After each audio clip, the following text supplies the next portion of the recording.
Sejam bem-vindos para mais um vídeo aqui do canal Hugo Oliveira, onde eu falo sobre o corpo humano e essa coisa toda. E hoje o assunto é o seguinte: qual que é a diferença entre o diagnóstico clínico e o diagnóstico fisioterapêutico? Esse foi o assunto aí que eu deixei para a galera botar lá qual que queria ver, e foi esse que eles escolheram. Então vai ser muito interessante, e esse assunto é voltado exclusivamente para a galera de fisioterapia, porque eu sei que vocês me acompanham, mas sei também que tem outros públicos aqui.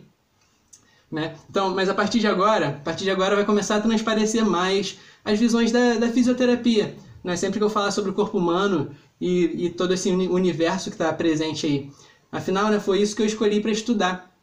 Mas eu tenho várias ideias de fazer conteúdo sobre o próprio diagnóstico fisioterapêutico, tem muita coisa para falar. Quero falar também sobre exames de imagem, exercícios terapêuticos, muita coisa legal, que é o que eu acredito que sejam as coisas mais importantes de tudo que eu estudei até hoje. E quem estiver assistindo ao vivo, deixa aqui pra mim, ou se estiver na gravação também, deixa aqui pra mim qual conteúdo que você quer ver aqui nesse canal, beleza? Então vamos falar sobre o assunto de hoje, diagnóstico clínico e diagnóstico fisioterapêutico. Será que eles são a mesma coisa? Obviamente que não. Esses dois não são nem um pouco parecidos, mas ambos são importantíssimos dentro da área da saúde. Se não existisse o diagnóstico clínico, iria dificultar a vida do fisioterapeuta. E sem o diagnóstico fisioterapêutico, sem o fisiodiagnóstico, não iria ter tanto resultado para os nossos pacientes. Então, os dois são muito importantes. O Conselho Federal de Fisioterapia e Terapia Ocupacional, ou COFITO, né, para quem já conhece, ele tem uma resolução de lei que fala exatamente o que é o diagnóstico fisioterapêutico. Eu estou com essa resolução aqui aberta no computador e eu vou ler rapidinho para vocês, beleza? Então vamos ver o que é o diagnóstico fisioterapêutico segundo o órgão máximo, né? O órgão máximo de autoridade que existe dentro da fisioterapia e da terapia ocupacional. Então, ó, seguinte, resolução de número 80, de 9 de maio de 87, onde o artigo 1º é o seguinte, abre aspas, é competência do fisioterapeuta elaborar o diagnóstico fisioterapêutico compreendido como avaliação físico-funcional, sendo esta um processo pelo qual, através de metodologias e técnicas fisioterapêuticas, são analisados e estudados os desvios físico-funcionais intercorrentes na sua estrutura e no seu funcionamento, com a finalidade de detectar e dar parâmetro às alterações apresentadas, considerar os desvios dos graus de normalidade para anormalidade, prescrever, baseado no constatado, a avaliação físico-funcional, as técnicas próprias da fisioterapia, quantificando-as e qualificando-as, dar ordenação ao processo terapêutico, baseando-se nas técnicas fisioterapêuticas indicadas, induzir o processo terapêutico no paciente, dar altas no serviço de fisioterapia, utilizando os critérios de reavaliação sucessiva que demonstram não haver alterações que indiquem necessidade de continuidade dessas práticas terapêuticas. Então isso aqui é o que o conselho fala pra gente, o que é o diagnóstico fisioterapêutico. Então tem muita coisa envolvida, muita coisa de verdade. Então isso daqui é a regra. Tudo isso daqui a gente segue e no final dá um diagnóstico fisioterapêutico. Isso aqui que eu acabei de ler é um manual. Aqui está dizendo tudo o que o fisioterapeuta deve fazer. Porém, o diagnóstico fisioterapêutico vem sendo debatido em grandes revistas especializadas e em reuniões importantes lá nos Estados Unidos. Ah, Hugo, mas o que tem a ver a físio lá nos Estados Unidos, né, no United States, com aqui no Brasil? Tem nada a ver, né? Tem sim, galera, tem muito a ver, porque a fisioterapia é uma ciência em mudança. Então, acontece que lá nos Estados Unidos, o que acontece lá nos Estados Unidos influencia o mundo inteiro. Aqui no Brasil a gente tem muito essa visão de que uma profissão fica sempre na mesma, né? Mas não é bem assim. Se fosse assim, hoje em dia a gente nem teria que aprender, por exemplo, eletroterapia, porque antigamente não existia isso. Mas enfim, o diagnóstico fisioterapêutico é fundamental para que aconteça um contato direto do fisioterapeuta com o paciente. E não sendo necessário que o fisioterapeuta seja indicado por outro profissional. Então, é um contato direto ali, ó, junto com o paciente. Ó, já vimos até agora o seguinte: diagnóstico fisioterapêutico é importantíssimo para a área da saúde. Diagnóstico clínico também fundamental, tá? E o diagnóstico fisioterapêutico tem uma função de deixar um contato direto com o paciente, fisioterapeuta com o paciente, não necessariamente sendo, não, olha só, não necessariamente sendo necessário que haja essa indicação, assim, não, vai no médico, o médico encaminha para o fisioterapeuta. Não, diagnóstico fisioterapêutico, o fisioterapeuta tem autonomia total para fazer, de acordo com a resolução lá do órgão federal que a gente acabou de ler. Diagnóstico médico, a gente poderia definir sendo como o reconhecimento da doença. Existe uma diferença muito grande entre o diagnóstico médico e o fisiodiagnóstico. E essa diferença não vai estar na realização da avaliação, mas sim naquilo que está sendo observado e classificado de acordo com essa avaliação. O fisioterapeuta ele não vai estar identificando na visão da patologia básica, não vai estar identificando a doença na visão da patologia básica, mas ele vai identificar uma variedade de sinais e sintomas que estão relacionados a essa doença. Por exemplo, comprometimentos motores, limitações funcionais do paciente, isso que a gente vai observar. E quando eu falo isso, eu acho que começa a fazer sentido que o diagnóstico médico, quando é enviado para o fisioterapeuta, ele não vai fornecer as informações suficientes para criar um plano de tratamento na fisioterapia. Isso porque o real significado da fisioterapia é querer restaurar a função de movimento e postura. Então, o foco da intervenção do fisioterapeuta é nesses problemas que acabam causando as disfunções. Já o médico, ele vai trabalhar nas questões da patologia básica, né? Patologia básica, fundamental e primária. Enquanto que o diagnóstico fisioterapêutico está totalmente ligado à funcionalidade do paciente. Esse daqui é o projeto 1135, tá? Então, toda sexta-feira eu vou estar fazendo uma gravação ao vivo que vai acontecer exclusivamente no Instagram, tá? Porque o YouTube, para fazer ao vivo, tá muito ruim, não tá legal de fazer no YouTube.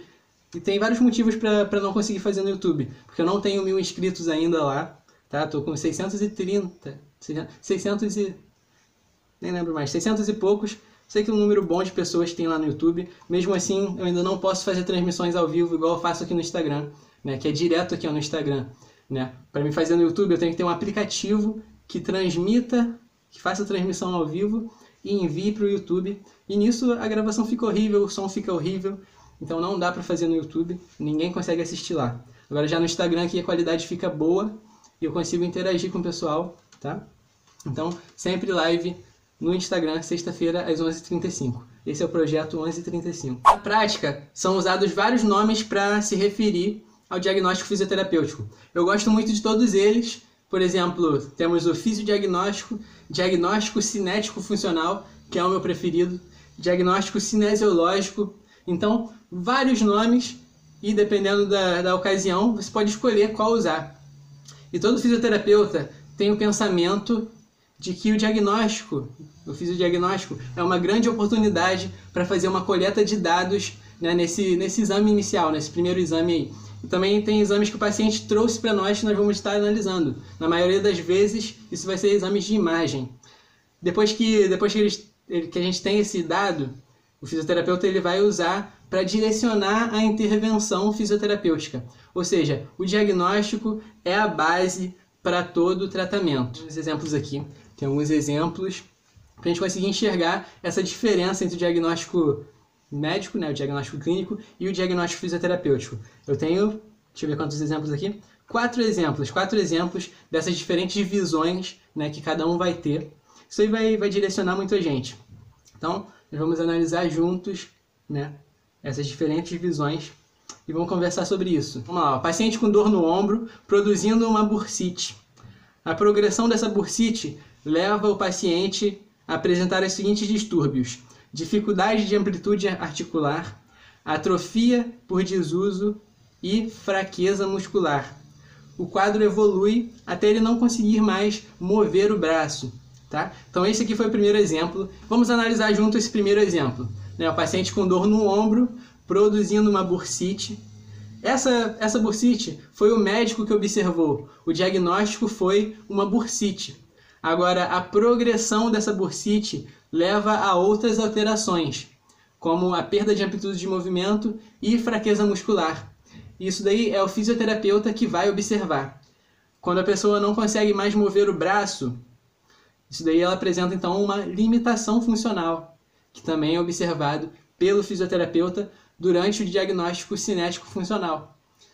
Essa limitação funcional vai trazer uma série de problemas psicológicos e sociais, até que esse paciente não consiga mais fazer suas atividades diárias e ele vai entrar em um estado de incapacidade muito grande.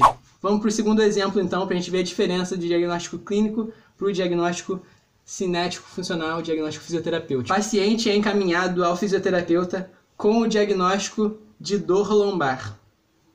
Esse é o exemplo. O fisioterapeuta ele enxerga esse paciente com dor lombar de outra forma. Ele vai ver o arco de movimento reduzido, as musculaturas que estão hipertônicas, né, fortalecidas demais, a coordenação alterada, a sensação, percepção e se o equilíbrio também está alterado. Se tiver edema ali também, vai ser o fisioterapeuta que vai ver. Então você percebe que o diagnóstico clínico de dor lombar não traz todas essas informações. Então depois de fazer a avaliação, o fisioterapeuta ele deve escrever algo mais ou menos desse jeito aqui, ó. Paciente com dor lombar, indicando uma limitação funcional dos movimentos de flexão e rotação e dor no final do movimento, né? Limitação da metade do arco de movimento em 30 a 40 graus. Isso daí vai ser o diagnóstico cinético funcional, enquanto o diagnóstico clínico foi apenas dor lombar. Observa comigo a diferença entre a visão do fisioterapeuta e do médico numa avaliação de asma brônquica. O médico ele vai dizer o seguinte: paciente com asma brônquica fazia tratamento farmacológico para combater os distúrbios imunológicos e reduzir o edema e broncoespasmo, né? Reduzir o broncoespasmo. Já o fisioterapeuta, no caso de asma, ele vai dizer o seguinte no seu diagnóstico: o paciente apresenta discinesia muscular respiratória associada ao conjunto de distúrbios mecânicos identificados como uma limitação do fluxo aéreo, né? Que está envolvendo os músculos respiratórios e o comprometimento da biomecânica tóraco-abdominal. Viu como que é diferente? Acho que agora ficou bem claro, né? Coisas totalmente diferentes e que, poxa, faz toda a diferença saber disso. O último caso que eu tenho aqui, o último exemplo, é mais complicado, né? É um caso bem complicado, mas na verdade o diagnóstico fisioterapêutico ele foi simples, tá? Foi bem simples, apesar do caso ser extremamente complicado, tá? Vou ler aqui, ó. Paciente do sexo masculino com 10 anos de idade, com muita queixa de lombalgia há 15 dias. Ele é portador de discite com abscesso epidural. Foi submetido a dissectomia e biópsia aberta. Olha isso.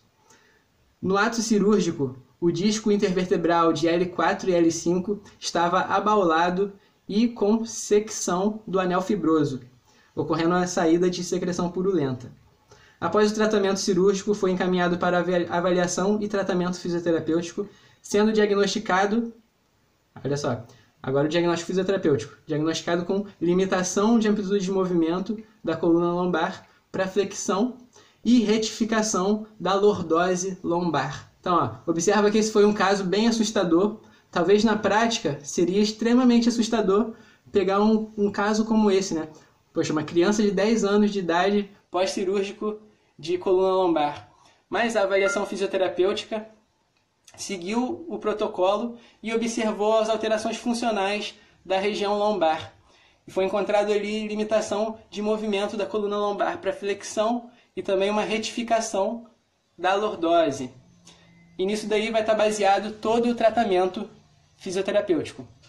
Esse foi o projeto Fisiodiagnóstico, tá? Projeto Fisiodiagnóstico no 11h35. Semana que vem tem mais, tá? Segunda-feira eu boto lá qual assunto que vocês vão querer ver durante essa live aqui. Vou pegar 2 assuntos, aí vocês escolhem um dos 2 que eu botar lá, tá? Numa enquetezinha nos stories. E é isso aí. Tamo junto. Até a próxima live.